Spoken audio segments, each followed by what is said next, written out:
then what happened? Well, or then what happened that the new economy theorists hadn't anticipated? Exactly. We didn't take into account the possibility that full employment would reorient the situation. And so as soon as we hit full employment, wages began to rise so rapidly, they overcame the improvement in productivity. And what starts to happen to unit labor costs in the late 90s? It starts to go north. Does everybody see that? It starts to go north. And it starts to go north faster than prices. And if the costs rise faster than the prices, what happens to the profit margins? Does everybody see? And so, if you had been following these data, you would have seen the drama unfold, what I should say, the reasons for the drama we observed earlier. What was the drama we observed earlier? That profit margins began to deteriorate. Remember that? And now if you had just looked at these data, you would have begun to see why. Everybody follow? You would have begun to see why. And you would have said trouble brewing, or profit margins are going to get squeezed because the new economists haven't taken into account of the fact that even though productivity remains high, the wages are rising very, very rapidly. Now, you're going to say, well, maybe the prices rose just as rapidly. Well, let's take a look. Maybe they were able to get away with it. Prices, once again, doesn't look like much. Change in prices, oh, different story. And you can see that once upon a time, the change,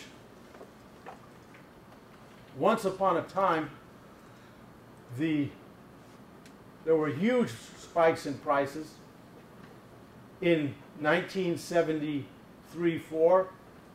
when unit labor costs rose very dramatically, and in 1978-9, when unit labor costs rose very dramatically. And then you're going to say, but Mike, it looks like the prices rose pretty well in the late 90s too. So maybe then the prices rose as rapidly as the costs. Well, did they? And the answer was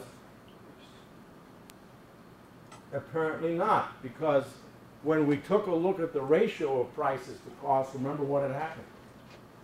They fell. Remember that? So let's try to get the big picture.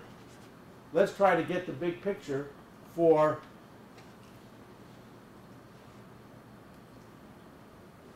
what happened in the late 90s. In the late 90s, did efficiency improve? Yes. Did profit margins shrink? Yes. Why did the profit margins shrink? Because the wages and salaries were rising so rapidly. Did the new economy advocates anticipate that? No.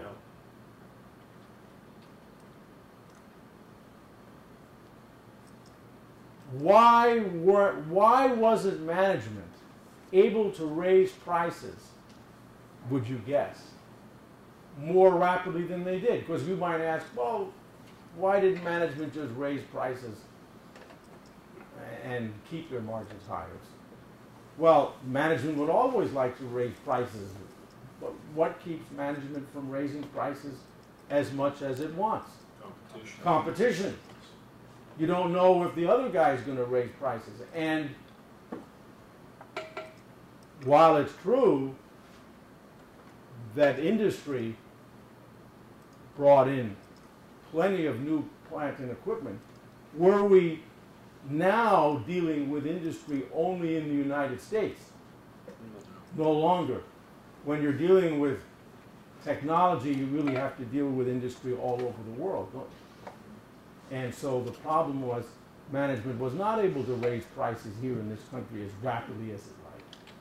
And so when the costs started rising rapidly here, the cost came up and began to hit the profit margins. Excuse me, hit the prices and squeeze the profit margins. Everybody with me? All right. So that was what happened in the late 90s, and that's what brought an end to the boom. Now, your next logical question is, okay, I get it, but what's happening today? How can I stay in touch with these trends today? Remember, we said that it looked like the ratio of price to unit labor costs, our proxy for profit margins, may be stalling. Okay, let's go to the web.